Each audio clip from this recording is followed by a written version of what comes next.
In the opulent halls of the Grand Palladium, a world-renowned conductor's meticulously ordered life is about to be shattered. Julian Vance, a man who believes music is a science of flawless execution, is confronted by an unexpected intruder, a poor black child with a broken piano and an untamed spirit. When the child's raw, untrained genius pours from the keys, the crowd is left in stunned silence, forcing the maestro to confront his own rigid beliefs about art, talent, and humanity. This story tells how a poor black boy, by showing the confidence to step onto the stage, became the person millions lined up to hear. If you liked the video and have subscribed to my channel, let's move on to our story. Enjoy watching. Maestro Julian Vance stood on the podium, a lone, stark figure against the opulent backdrop of the Grand Palladium Concert Hall. The air was thick with the scent of aged mahogany, polished brass, and the lingering perfume of 1,000 expensive dresses. The audience, a sea of black ties and shimmering gowns, watched with bated breath, their anticipation a tangible force that seemed to vibrate through the very floorboards. For Julian, this was more than a performance, it was a ritual. Each movement of his baton was a command, a precise and unyielding demand for perfection. He was not merely a conductor. He was the final word, the absolute authority in a world of complex, delicate sound. His reputation preceded him across the globe. A genius, they called him, a man who could coax a whisper of emotion from a 100-piece orchestra. But privately, among his musicians, he was known as a tyrant. His rehearsals were legendary for their intensity, for the cold, piercing gaze he would fix upon anyone who dared to miss a single note or stray from his exacting tempo. To Julian, music was not a wild, untamed beast. It was a meticulously constructed masterpiece of logic and structure, and any deviation was a personal affront. He believed that true beauty lay in the unblemished, in the flawless execution of a composer's grand design. He adjusted his tails, the fabric rustling softly, and a faint, almost imperceptible frown creased his brow. The first piece, Mahler's Symphony No. 5, was a beast of a composition, a journey through darkness and triumph. He had pushed his orchestra to their limits, demanding a level of emotional and technical discipline that bordered on the inhumane.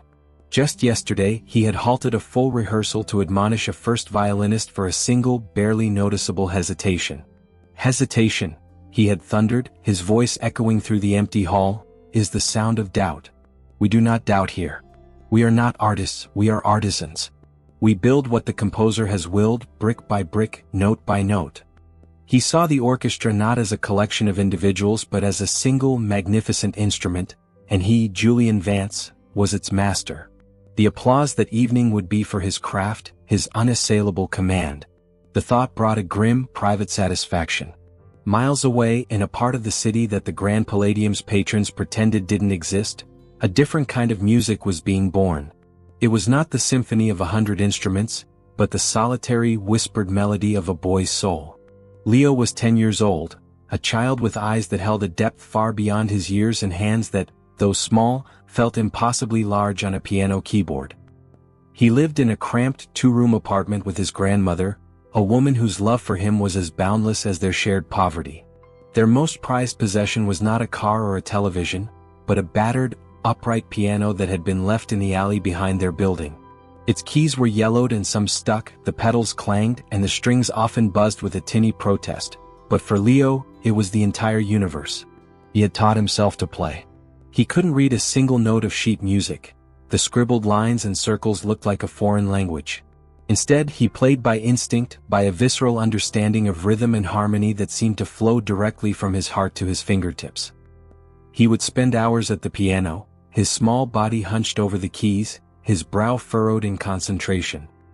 He played not what was written, but what he heard in his head, the low rumbling hum of the city bus, the cheerful chirping of sparrows in the morning, the quiet sadness of his grandmother humming a forgotten lullaby. His music was raw, emotional, and utterly untamed. There was no room for hesitation or doubt in his playing, only the unbridled freedom of a spirit soaring. His hands, though not yet fully grown, moved with a grace and power that spoke of a deep, unexplainable connection to the instrument. Tonight, a different kind of sound had called to him. It was a radio broadcast, a crackly, half-heard performance of the Mahler Symphony. The static couldn't obscure the sheer power of the music. It was a sound that shook him to his core, a profound wave of feeling that washed over him. He heard not the individual instruments but the story they told, a grand, sweeping narrative of struggle and hope. He knew instinctively that this music, this story, was being played at the Grand Palladium, a place he had only ever seen in passing, its magnificent facade and golden spires seeming to mock the humble reality of his own life. Driven by an irresistible pull, he had slipped away from the apartment. He didn't know what he was doing or why, only that he had to be closer to that sound. He rode the bus for 2 hours, the fare money a small fortune from his paper route savings. He walked the final few blocks, his worn sneakers scuffing on the pristine pavement of the wealthy district. The Grand Palladium loomed before him, its lights casting long ethereal shadows. He could hear the faint, distant strains of the orchestra, and it was the most beautiful sound he had ever heard. He found an unlocked side door, a forgotten service entrance, and slipped inside, his heart pounding a frantic rhythm against his ribs. He followed the sound, past corridors and dressing rooms, the air growing colder as he drew closer to the main hall. He saw the sign, stage door, and pushed it open just a crack. The sight that met him was breathtaking. The sprawling stage, the elegant, polished piano at its center, the vast auditorium filled with glittering people, and at the podium, the conductor, Julian Vance, a man who commanded the very air around him. The music swelled to a crescendo, a roaring wave of sound that vibrated in Leo's small body. It was a triumph, a culmination of all the struggle and beauty he had heard in the music. And as the final note rang out, a single perfect trumpet solo cutting through the silence, Leo felt a sob of pure, unadulterated emotion escape his lips. He was in awe, and in that moment he felt a longing so powerful it ached. He wasn't just a boy in a doorway, he was part of the music, a secret member of the Grand Symphony. He didn't see the startled gaze of a stage manager or the frown that had just appeared on Maestro Vance's face. He only saw the piano, its ivory keys gleaming under the soft, golden light, calling to him with a silent, profound voice. It was a call he could not ignore. The final, triumphant chord of Mahler's symphony hung in the air for a perfect, breathless moment before the applause erupted like a tidal wave. It was a roar of appreciation, a standing ovation that Julian Vance had come to expect, yet it never failed to stir a deep, primal pride within him. He turned to face the audience, his expression a careful mask of humility, bowing low as the orchestra rose behind him. The golden light of the stage caught his sharp features, making him look like a statue of command. It was his moment, the culmination of months of grueling work, and he savored every second of it. But just as he prepared to turn back in motion for his first violin to take a solo bow, a flicker of movement in the wings caught his eye.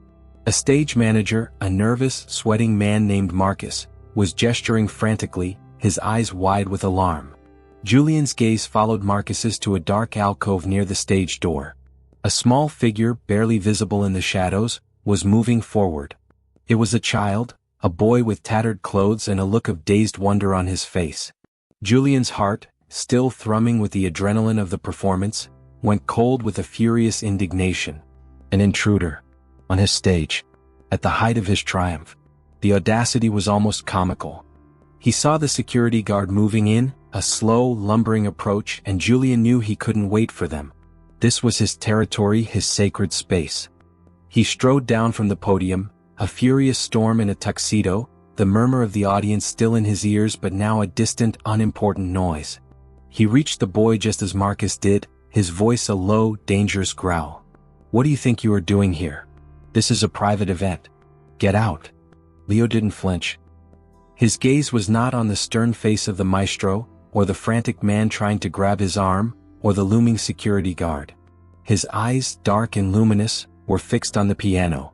It was so much larger, more magnificent than he had imagined. Its polished ebony finish seemed to absorb the light of the stage, and its keys, a perfect line of pristine white and black, seemed to pulse with a life of their own. It was a beacon, a siren song that called to his very soul. He heard the man speaking, but the words were just a dull buzzing. He only heard the silent music of the piano. "I said get out," Julian repeated, his voice now loud enough to cause heads to turn in the front rows. A few people gasped, and the audience's quiet murmur began to swell with confused curiosity. The boy didn't seem to understand. He took a hesitant step toward the piano, his hand outstretched as if to touch a holy relic. Julian's patience, a thin veneer at the best of times, evaporated completely. He reached out to grab the boy's arm, but Leo was faster. With a speed born of desperation, he slipped past the maestro, ducking under his arm and sprinting toward the grand piano. A collective gasp went through the hall. The applause had died down, replaced by a stunned, expectant silence. Security guards moved with purpose now, but the stage was wide and the boy was a blur of motion. He reached the piano and without a moment's hesitation, his small, calloused hands found the keys.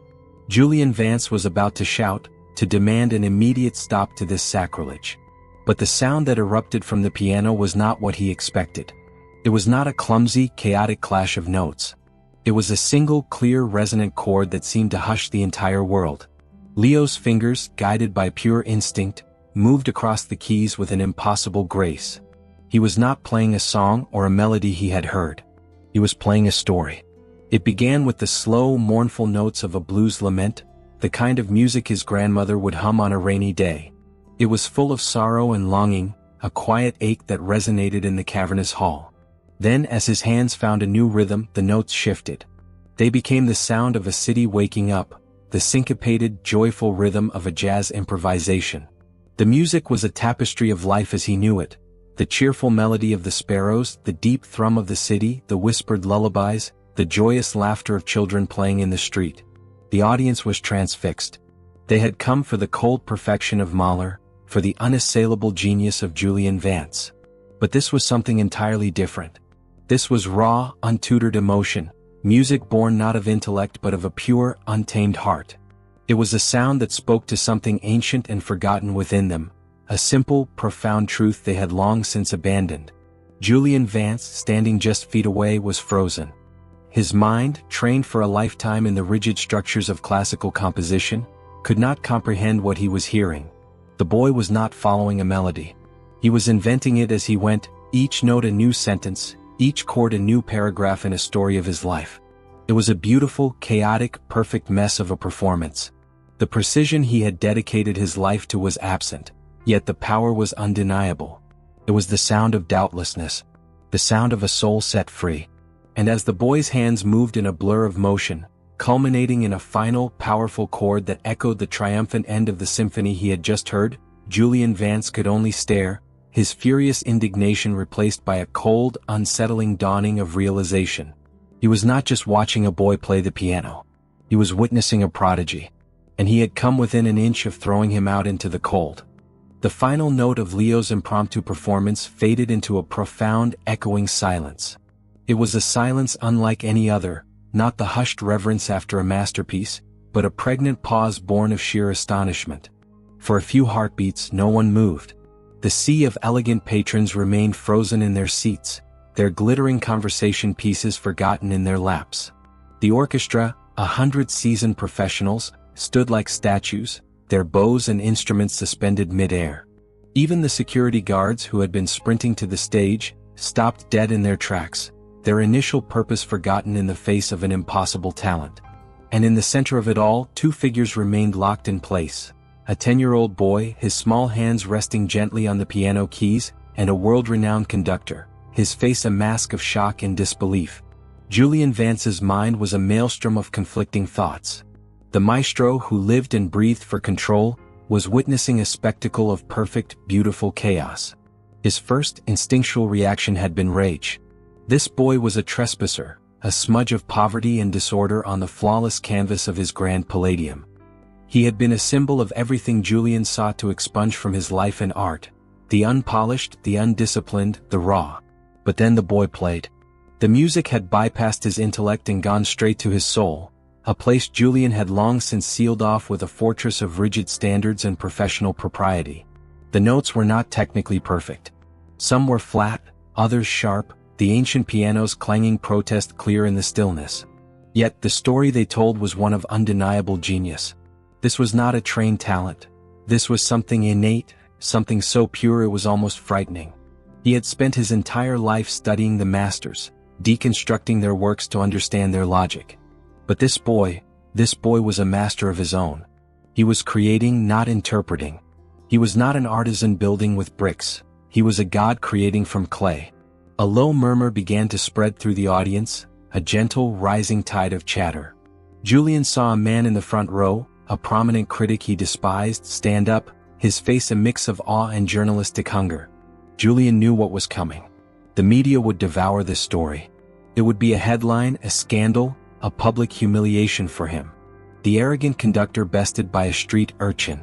The very thought was poison. But a deeper, more unsettling thought began to form in his mind. What if this was not a humiliation? What if it was a gift? A fragile, miraculous thing that he, in his arrogance, was about to crush. He looked at the boy's face, still illuminated by the stage lights, a look of sublime bliss and exhaustion.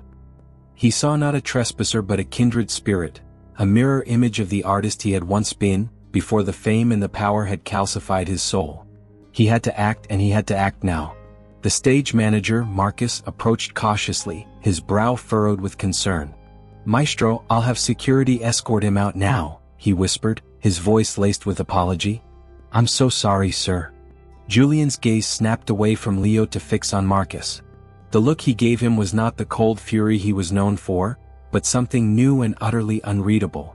"No," Julian said, his voice a low, commanding rumble that carried a new authority.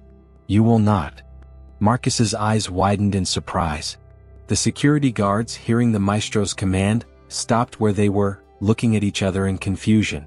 The audience was now completely silent, watching the drama unfold on stage.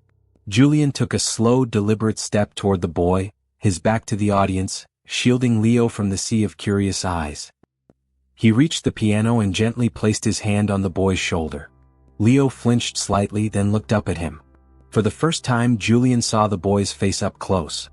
He was thin, his eyes ringed with a deep, weary sadness, but they were also alight with a fire Julian had not seen in a young person in decades. It was the fire of true passion, of a spirit not yet broken by the world. "Who taught you to play?" Julian asked, his voice softer than anyone on his team had ever heard. Leo blinked, his mouth slightly agape. He pointed to his head. "I just hear it, sir. In here." Julian's lip twitched in a rare, genuine smile. "I see." He looked out at the audience, which had grown restless again, a low hum of speculation filling the hall. "Ladies and gentlemen," he announced, his voice ringing with a newfound conviction, "we have had a most unexpected addition to our program tonight. This young man," he said, turning back to the boy, "has just graced us with a performance of extraordinary instinct." He turned back to the crowd. "He is a prodigy. And he will not be leaving." The gasp this time was not of shock, but of sheer astonishment. Julian then turned to Marcus, his face a granite mask of command. "Get me a car," he said, his voice a crisp whisper. "And find me a place for him to stay tonight, somewhere warm. And for God's sake, get him something to eat. And a doctor to check on him. Now." He then looked at Leo, a small, fragile boy who had just upended his perfect, carefully constructed world. He had not done it through force or arrogance, but through the simple, heartbreakingly beautiful truth of his music. Julian felt something within him shift, a tiny crack in the cold facade he had worn for so long. He wasn't sure who he was anymore. He only knew that for the first time in his life, he was no longer an artisan. He was a caretaker for a work of pure art, and his greatest masterpiece might not be a symphony but a life. He took Leo's hand and led him off the stage, leaving a stunned silence and an empty podium in his wake. The Grand Palladium, a temple of classical music, had been transformed into a theater of the surreal. The audience, a collective organism of wealth and privilege, watched in a state of stunned paralysis as their icon, Maestro Julian Vance, led a ragged 10-year-old boy away from the stage. The silence was broken only by the frantic clicks of cameras from a handful of journalists who had managed to sneak into the hall, their initial pursuit of a celebrity scandal turning into a full-blown journalistic coup. Julian's grip on Leo's hand was firm, not with a sense of authority, but with a protective urgency. He navigated the backstage labyrinth with the same swift confidence he used to command an orchestra, his mind racing to compose a new and unforeseen score for this chaotic moment. He could hear the murmuring crescendo of the crowd behind them, the whispers and exclamations swirling into a single indecipherable buzz. This was the exact opposite of what he had spent his life cultivating, control, order, and predictable magnificence. He was now adrift in a sea of unpredictability, guided only by the small, warm hand he held. He led Leo to his private dressing room, a sanctuary of cool marble and plush velvet far removed from the clamor of the stage. He gently pushed the boy into a large armchair, its silken fabric dwarfing his small frame. Leo, still wide-eyed with a mix of awe and terror, looked around the room as if he had just landed on another planet. The walls were lined with framed photographs of Julian with dignitaries and famous musicians. Awards and accolades glinted on shelves. To Leo, who had grown up in a world of peeling paint and shared spaces, this was a kingdom of unimaginable grandeur. Julian, meanwhile, was grappling with a profound sense of disorientation. He had just publicly announced that this boy, a complete unknown, was a prodigy, a word he had never used lightly. The weight of it settled on him like a heavy cloak. What had he done? He had made an impulsive, emotional decision, something he had always believed was the mark of a lesser mind. His life had been a series of calculated choices, each one designed to elevate his art and secure his legacy. Now he had thrown it all away for a boy with a talent he couldn't explain and a story he knew nothing about. The door burst open and Marcus, the stage manager, rushed in, followed by a phalanx of concerned staff and 2 security guards. "Maestro, the press is calling," Marcus said, his voice a panicked whisper. "What do we tell them? The audience is demanding an explanation. We need to get him out of here before this spirals out of control." Julian, without turning, held up a single hand, a gesture of absolute finality. "This is under control," he said, his voice surprisingly calm. He finally turned to face his staff, his eyes scanning their faces, seeing a reflection of the chaos he felt inside. "You will tell the press that we will be making a statement shortly. As for the audience, tell them to be patient. The maestro will return to the stage." Marcus hesitated, then asked the question they were all thinking. "And the boy, sir?" Julian looked at Leo, who was nervously fidgeting with the armrest of the opulent chair. He saw the genuine fear in his eyes, the terror of a child who had stumbled into a world not his own. The boy's bravery on the stage had been a momentary flash of instinct, a reflex. Now the weight of the moment was settling in. Julian felt a strange new sensation. It was not pity but a profound empathy. He had felt the weight of an audience's expectation his entire career, but never had he seen it reflected in a face so young. "The boy," Julian said, his voice ringing with a conviction that surprised even himself, "will be coming with me. We are going back out there." A collective gasp filled the small room. Marcus looked as if he was about to faint. "Sir, with all due respect, that's madness." The hall is in an uproar. A spontaneous performance is one thing, but to announce a second one. "It is not a performance," Julian interjected, his voice as sharp as a finely tuned instrument. "It is a statement. This is not a man who has invaded my stage. This is a gift that has been delivered to it. And we, all of us, have been witnesses." He dismissed them all with a wave of his hand and they filed out, leaving the 2 of them alone once more. Julian knelt before the armchair, bringing himself to the boy's level. "They're scared," he said to Leo, his voice soft. "Scared of what they don't understand. But you understand music. And that's all that matters. I need you to go out there with me. And I need you to play again." Leo's eyes widened, a fragile hope replacing the terror. You want me to?" "I do," Julian said, and for the first time in his life he was a teacher, not just a conductor. "I want you to show them. I want you to make them hear what I heard." Taking a deep breath, Leo nodded, a profound sense of purpose settling over him. He was no longer just a boy from the streets. He was a musician and the stage was his home. The return to the stage was met with a low rumble of expectation. Julian walked to the podium, not to conduct, but to stand beside the piano, his presence a silent endorsement. The audience, still buzzing with speculation, quieted as he gestured for Leo to approach the instrument. Leo walked with a newfound confidence, the rhythm of the city still humming in his veins. He sat on the bench, his feet not quite reaching the floor, and looked out at the sea of faces, a blend of judgment, curiosity, and a few hopeful smiles. He took a moment, closed his eyes, and let the silence of the room fill him. His fingers found the keys, and this time the music that emerged was not a story of his city, but a journey through his soul. It began with a single, trembling note, a note of profound loneliness. It was the sound of a boy sitting alone at a piano in a dark apartment, of a heart full of unexpressed longing. It was a melody of loss, of dreams that felt too large to ever be real. The simplicity of the notes, stripped of any ornamentation, was so raw and honest that it brought a few people in the audience to tears. Then, slowly the melody changed. It was the sound of discovery, of the first time he had heard music that felt like his own. The notes became more intricate, weaving and dancing around each other. It was the thrill of a secret talent, of a world that existed just for him, in the quiet solitude of his grandmother's apartment. It was the music of a fire lit in the darkness. And finally the music swelled, a magnificent, triumphant hymn. It was the sound of the Grand Palladium. The sound of Mahler's symphony, but not as Julian had conducted it, not a meticulously structured work, but a wild, free-flowing interpretation. He took the grand themes he had heard on the radio and made them his own, infusing them with the heart-pounding rhythm of his escape, the terror of being discovered, and the incandescent joy of finding his place. The piano, once a grand, silent sentinel, became a voice of 1,000 emotions, speaking of a destiny he was only just beginning to comprehend. The music was a testament to his journey, a hymn of gratitude and release. It was the music of a boy who had been told his entire life that he was small and insignificant, now shouting his name to the world. As he played the final, thundering chord, he opened his eyes.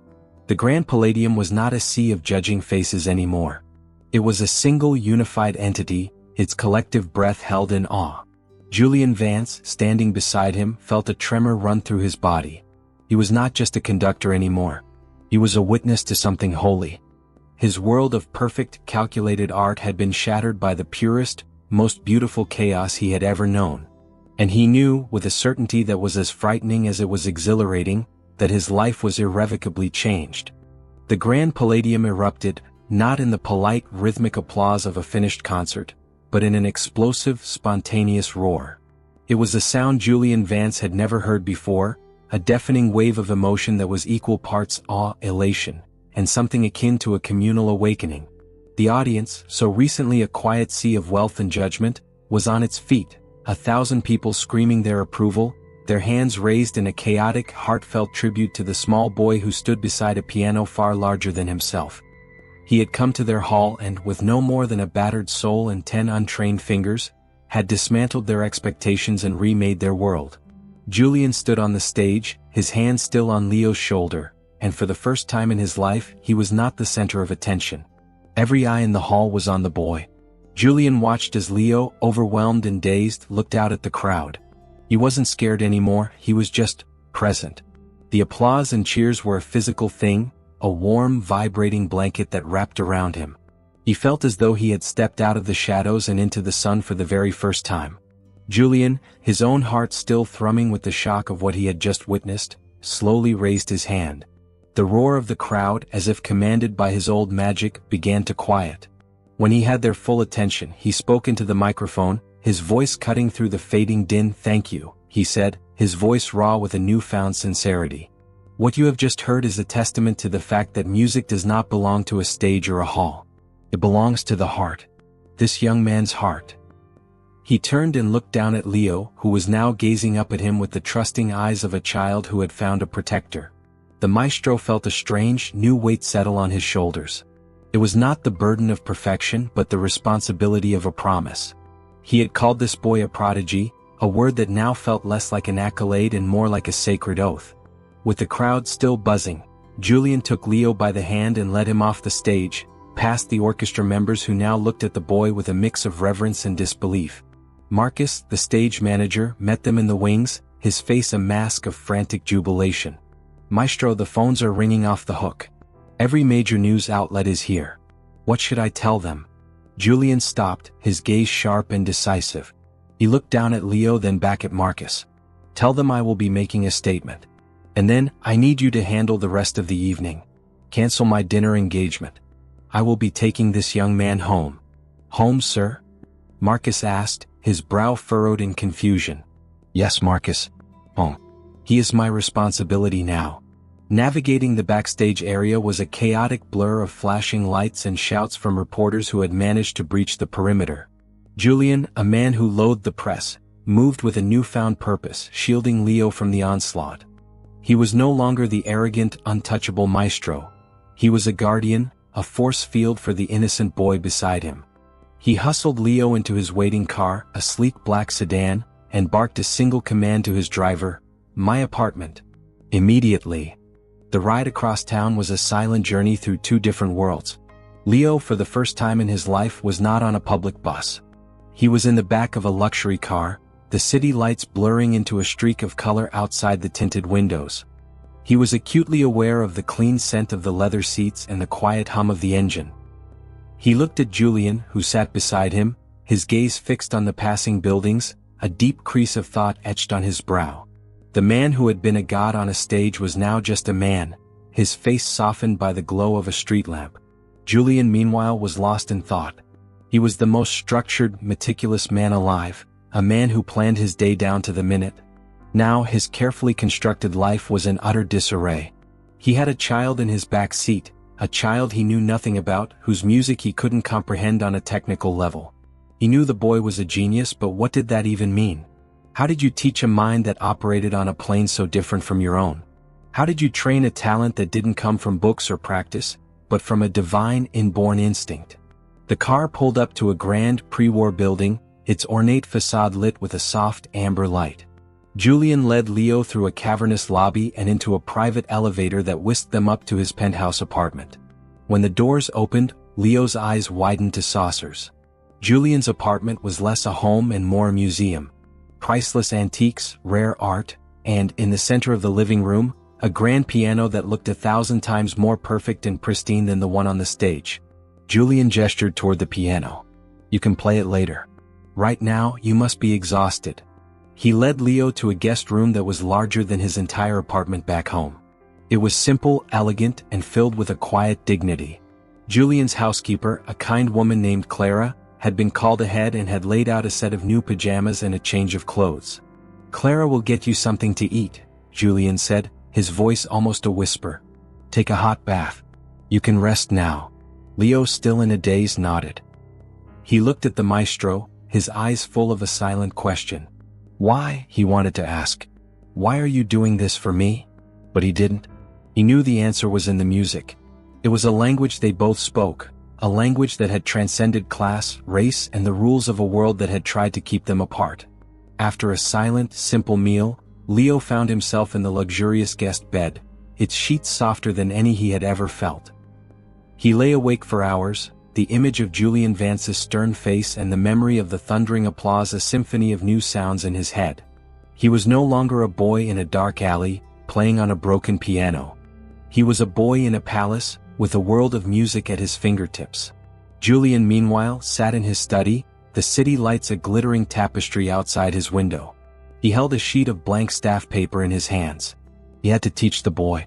He had to give him the tools to harness his genius, to understand the rules of the game so that he could break them with purpose. But where did he even begin? He, Julian Vance, who had spent his life in the rigid structure of what was, now had to find a way to teach a boy who only knew what could be. The task felt daunting, overwhelming, and for the first time Julian realized that his own life had just begun its most difficult and most beautiful performance. The morning after the Grand Palladium concert began with an unnerving silence. For Julian Vance, this was a strange and unsettling change. His life was typically a symphony of calculated routines, from the precise timing of his morning coffee to the scheduled arrival of his assistants. But today the quiet was absolute. He had no rehearsals, no press interviews, no meetings with patrons.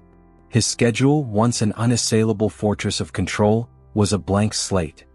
He was simply a man in his penthouse with a 10-year-old boy asleep in the guest room. He found Leo exactly where he had left him the night before, curled into a small ball in the center of the vast, luxurious bed, the crisp white sheets a stark contrast to his dark skin and the old, worn t-shirt he wore. Leo looked impossibly small in the room, a splash of vibrant, untamed life in a space dedicated to a cold and austere perfection. A new, unfamiliar feeling stirred in Julian, a profound sense of responsibility mixed with a terrifying uncertainty. He was not a father. He was a conductor. And yet, here he was, about to begin his most difficult and important performance. After a quiet, simple breakfast, Julian led Leo into his study. The room was his sanctuary, a testament to his life's work. It was here that he had deconstructed the works of the masters, analyzed their scores, and meticulously planned his concerts. Now it was to be a classroom. Julian sat Leo at a large mahogany table and placed a book of sheet music in front of him. "This," he said, his voice crisp and professional, "is the language of music. We begin with the fundamentals." He tried to explain the staff, the clefs, the time signatures. He pointed to a G clef and explained that the second line from the bottom was a G. He explained the concept of rhythm and how a whole note received 4 beats. He spoke with the precision of a surgeon, his words clear, concise, and utterly devoid of emotion. But as he spoke, he watched Leo's face. The boy's brow was furrowed in a deep, confused frown. His eyes, so full of fire the night before, were now dull and vacant, as if Julian were speaking a foreign, indecipherable tongue. He tried a different approach, pointing to a simple C major scale. "Watch," he said, sitting at a small practice piano. He played the scale, each note an exact, perfect interval. "Now you." Leo dutifully sat down. His hands, which had moved with such impossible grace on the stage, now looked clumsy and hesitant. He tried to mimic Julian, but his fingers slipped, the notes clashing in a discordant mess. He wasn't connecting with the music, he was simply following a set of instructions that made no sense to him. The frustration on his face was palpable, and Julian felt a familiar anger begin to rise within him. It was the same anger he felt at a flutist who couldn't find her note or a violinist who played out of tempo. He was a man who believed in the power of a single, correct path. This was not it. Finally, after an hour of fruitless exercises, Julian let out a frustrated sigh. "This is not working," he said, the old, commanding voice returning. "You're not even trying to understand." Leo's eyes welled with tears, his small body trembling. "I am trying, sir. I don't see it. The lines, the dots, they just don't mean anything to me. It's just a lot of squiggles." Julian was taken aback. He had spent his life surrounded by people who spoke the language of music fluently. He had never considered that for some, it was just a series of meaningless symbols. He looked at the boy's face, at the profound sadness in his eyes, and a wave of shame washed over him. He was trying to force a wild river into a man-made canal, and he was punishing the river for not flowing where he commanded. He took a deep breath, and in an unprecedented move, he abandoned his plan. "All right," he said, his voice softer now. "Forget the squiggles for a moment. Just play for me. Play what you feel." Leo hesitated for a moment, then, with a look of immense relief, he moved to the grand piano in the living room. He sat on the bench, his feet still not touching the floor, and looked at the magnificent instrument. He ran his fingers over the polished wood, his eyes full of a reverence Julian had only ever seen in a cathedral. Then he began to play. The music that poured from the piano was a revelation. It began with the slow, deliberate chords of a funeral march, a deep and mournful sound that seemed to fill the entire apartment. It was the sound of a life of loss, of a childhood spent in shadows. But then it shifted. The chords became brighter, faster, dancing and weaving around each other. It was the music of a fire lit in the darkness, of a soul that had found its purpose. It was the sound of a boy playing with a new kind of freedom, his fingers soaring across the keys, the magnificent piano becoming an extension of his own beating heart. Julian watched and listened, a profound sense of humility settling over him. He realized that for all his knowledge, for all his mastery of the rules, he had never truly understood the source of the music. He had been a brilliant interpreter, but this boy was a creator. The sheer, untamed beauty of the sound was overwhelming. It was more than a performance. It was a prayer, a confession, a song of his entire life. The piano, a silent sentinel for so long, had come to life, and its voice was a child's. As the final note echoed through the silent apartment, Julian walked over to the piano. He didn't say a word. He just knelt beside the boy, his own hand, so practiced and precise, covering one of Leo's small, calloused ones. "I don't know the name of what you just played," Julian said, his voice thick with emotion. "But I know it was the most beautiful music I have ever heard." He looked up at the boy, a new kind of respect in his eyes. "You don't need my rules not to create. You don't need to read the language to write the book. But you do need to learn the rules if you want to teach others your language." He didn't know it, but in that moment he had just laid the foundation for a new relationship, one built not on a mentor's pride, but on a shared, humble reverence for the music that had brought them together. Julian had to unlearn everything he thought he knew. He was not a conductor to this child, he was a student. And for the first time in his life he was ready to learn. The world outside Julian Vance's penthouse apartment had devolved into a media circus. Every morning, from the moment the sun crested over the city skyline until long after it had set, a small army of journalists, photographers, and television news crews lay siege to the grand building. They camped on the street, their camera lenses trained on the entrance, waiting for a glimpse of the two unlikely figures who had set the city's most prestigious concert hall ablaze. Julian, a man who had always commanded attention on his own terms and on his own stage, was now the reluctant star of a media spectacle he had no desire to be a part of. Inside the opulent fortress of his apartment, a different kind of life was unfolding. The media's frenzied energy was a distant, muted hum, a low thrum of the world Julian had so carefully shielded himself from. His days, once a rigid schedule of rehearsals and meetings, were now dictated by the whims of a 10-year-old boy. He found himself learning to navigate a world of scraped knees, late-night questions about the universe, and an endless stream of music that came not from a score, but from the simple, uninhibited joy of a child's heart. The formal lessons had stopped. Julian had quickly realized that Leo didn't need a teacher as much as he needed a guide. Instead of forcing Leo to learn the squiggles, as the boy called them, Julian began to find ways to translate the language of music in a way Leo could understand. He would sit with Leo, listening as the boy's hands danced across the grand piano, and then he would go to his study and, with a kind of awe-filled reverence, try to transcribe what he had heard onto staff paper. He saw that Leo, without a single lesson, had an innate understanding of chord progressions, of melody, and of the emotional weight of a single, sustained note.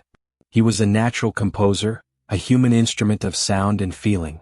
Julian, the master interpreter, found a new purpose in simply witnessing and documenting the genius unfolding before him. One afternoon, Julian was in the kitchen, a place he rarely ventured into, attempting to make something called grilled cheese for Leo. He heard the faint, telltale sound of the front door buzzer.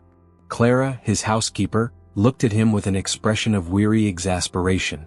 "Another one, Maestro. The one from the Times. They won't give up." Julian wiped his hands on a dish towel and walked to the intercom. He was tired of the incessant questions, the demands for an interview, the invasive inquiries into Leo's past. He knew the narrative they were trying to construct, a tear-jerking story of a poor black boy saved by a white, wealthy conductor. It was a story that neatly fit into their pre-written headlines, and Julian found it repugnant. It erased Leo's agency, his incredible talent, and reduced him to a footnote in Julian's life. He would not allow it. He pushed the button and spoke into the intercom, his voice as cold and sharp as a shard of glass. "I have nothing to say to you. And I have no statement to make. Good day." He turned and walked back into the kitchen, a quiet triumph in his step. But Leo, who had been sitting at the kitchen island, looked up at him with a mix of fear and confusion. "Why do they want to talk to you, sir?" he asked, his voice small. "Are they mad at me for playing the piano?" Julian looked at the boy's face, at the worry in his eyes, and a wave of protectiveness washed over him. He sat down opposite Leo and, for the first time, spoke not just as a mentor but as a person. "No, Leo. They're not mad at you. They're curious. They want to know the story." "What story?" Julian sighed, searching for the right words. "The story they want to tell is a simple one. A boy who has nothing finds a great man who has everything. But that's not our story, is it? Our story is that a great man who thought he had everything found a boy who showed him that he had nothing." He paused, his gaze fixed on Leo's. "They don't understand that your gift isn't something I can own. It's something you have given to the world. And they want to take that gift and make it a headline. We can't let them do that." He took a deep breath, and a plan as audacious and precise as a new composition began to form in his mind. He would not hide from the world, but he would confront it on his own terms. "We will give them a story," he said, a glint of the old fire returning to his eyes. "But it will be our story. The truth of it." The following week, a surprise press conference was announced. The location was not the Grand Palladium or Julian's apartment, but a simple community music center in the very neighborhood where Leo had grown up. The contrast was deliberate and jarring. The media, hungry for a scoop, arrived in droves, their confusion evident as they set up their cameras and microphones in a humble community hall that smelled of old wood and chalk dust. When Julian and Leo walked to the podium, the whispers in the room died down. Julian stood with a quiet authority, a hand on Leo's shoulder. He did not speak about himself, his career, or his intentions. He spoke about Leo. He told the story of the old broken piano in the alley, of a boy who taught himself to play with a genius that defied all logic. He spoke not as a conductor but as a witness. "I did not discover this boy," Julian said, his voice ringing with a conviction that silenced every reporter in the room. "He discovered music. I simply had the good fortune to be there when he found his stage. I am not his teacher, I am his student. He has taught me that music is not a set of rules. It is a story told by the soul. A story that belongs to all of us." Then, without another word, he stepped back, gestured to the community hall's old upright piano, and nodded to Leo. Leo, now with an entire world watching, sat down. He didn't play a melody of his own, but something entirely new. It began with the simple, recognizable opening of a Mozart sonata, a piece of classical perfection. But after the first few bars, the music began to change. Leo, as if guided by an unseen force, wove the classical melody with the rhythmic, soulful improvisations of a jazz master. The result was a stunning, breathtaking fusion of two worlds, the old and the new, the structured and the free. It was a musical statement, a declaration that music did not belong in a box, but in a place where all genres and all souls could meet. As the last note echoed through the silent hall, Julian Vance knew he had done it. He hadn't just protected Leo, he had given him a platform, a voice, and in doing so, he had found his own purpose again. The headlines tomorrow would not be about a rich man saving a poor boy. They would be about a new kind of musical genius, a fusion of two worlds that had once been kept apart. The journey was not over, but Julian realized as he looked at the confident, smiling boy beside him, that the hardest part was not the public spectacle. It was the simple, beautiful, and utterly terrifying act of letting go of what you know to embrace the miracle of what could be. 6 years had passed since the night that shook the foundation of the Grand Palladium.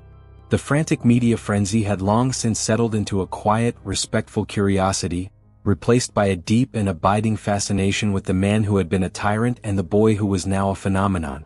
Julian Vance had not only fulfilled his promise to Leo but had fundamentally remade his own life to do so. He had retired from conducting for a period of time, his focus shifting from interpreting the works of others to nurturing the blossoming genius in front of him. The world that had once known him as a fierce and unyielding perfectionist now saw a devoted mentor, a man who had found his most profound purpose not on a podium but beside a piano. Leo, now a young man of 16, was a sight to behold. His hands, once small and calloused, were now large, strong, and impossibly graceful. He still wore the effortless confidence of a boy who had never been taught to doubt, but it was now tempered with a quiet maturity and an intellectual understanding of music that was nothing short of miraculous. He had learned to read every note, every chord, every intricate instruction on a score. Julian had not forced him. He had simply shown him that this language was not a cage, but a key that could unlock 1,000 new doors and allow him to express the boundless music in his soul with a precision he had never known. The fusion was complete. He could speak the language of Bach and still retain the accent of the blues. Their home had been transformed. Julian's austere penthouse was now a living, breathing space, filled with the warmth of shared laughter and the constant, beautiful noise of creation. Old jazz records sat beside classical scores. A worn, comfortable armchair had replaced a stiff, antique chaise. And in the center of it all, the grand piano was no longer just a piece of art. It was the heart of the home, a canvas where two very different artists collaborated on a daily basis. The return to the Grand Palladium had been announced with a quiet, unsensational press release. Julian Vance would be conducting a new composition, The City and the Soul, composed by Leo Vance. The name change was not a formal adoption, but a mutual, unspoken testament to their bond, a public declaration of the family they had become. The tickets had sold out in minutes. This was not just a concert. It was the final chapter of a story the world had been watching for years. The night of the performance, the Grand Palladium was a living monument to anticipation. The air was thick not with perfume, but with a palpable, almost spiritual excitement. The audience was a mix of the old guard, the same patrons who had been there that fateful night, and a new generation of music lovers, drawn by the legend of the boy who had played with his heart and the conductor who had given up everything to guide him. Julian, his presence on the podium as commanding as ever, felt a quiet calm settle over him. He was no longer a tyrant of tempo, he was a master storyteller. His orchestra, a carefully selected group of musicians who were not just technically brilliant but emotionally intuitive, understood his vision. This was not a performance of rules but a performance of trust. He raised his baton and the opening movement began. It was a sound that was at once familiar and new. The orchestra played with the flawless precision of a symphonic masterpiece, their strings and horns singing with the perfect, clean beauty of a well-rehearsed classical piece. But then Julian's subtle cues shifted the tempo, and a new sound entered, a low rhythmic rumble from the double basses and cellos, a sound that was unmistakably the deep, soulful hum of a city waking up. And then Leo walked onto the stage. He was dressed simply, not in tails, but in a black suit that fit his tall frame with an easy elegance. He sat at the piano and the orchestra fell silent, a single, sustained chord lingering in the air. Leo began to play. The music that poured from the piano was a work of pure, unadulterated genius. He wove the symphonic themes from the first movement with the raw, emotional power of his early improvisations. He spoke in the language of Chopin while his soul sang the blues. The music was a conversation between two worlds, the disciplined and the free, the written and the felt. Julian watched him from the podium, his heart swelling with a pride that had nothing to do with fame or legacy and everything to do with love. The music swelled to a final, magnificent crescendo. The orchestra rose, their sound a towering monument of pure emotion. And then at the very end, Leo's hands left the keys, and the last notes of his piano solo were a quiet, perfect, final and single chord. It was the same chord he had played that first night on the Grand Palladium stage, the single note that had silenced the world and changed two lives forever. The silence that followed was not the quiet of expectation, but the stillness of a shared, communal breath. Julian, tears stinging his eyes, lowered his baton. He did not turn to the audience. He turned to Leo, and the two of them, the aging conductor and the young prodigy, faced each other in the golden light of the stage. The audience erupted, not in applause, but in a standing ovation that began with a few people and swept through the entire hall like a wave. Julian walked over to Leo and without a word, he took his hand and held it up, a silent, powerful gesture of both victory and profound gratitude. The audience, now on its feet, thundered their approval. This was not a performance. This was a testament to the power of music to build bridges where there were once only walls, to heal old wounds, and to turn a life dedicated to control into a life of beautiful, glorious, and unpredictable freedom. The maestro was gone. In his place stood a man who had, at last, found his true and only purpose. Dear viewer, if you've watched up to this point, thank you for your support. I have a small request. If you enjoy my stories, you can subscribe to the channel, and don't hesitate to share your thoughts about the stories in the comments. Enjoy watching. Thank you for listening. Don't forget to subscribe to the channel and like the video.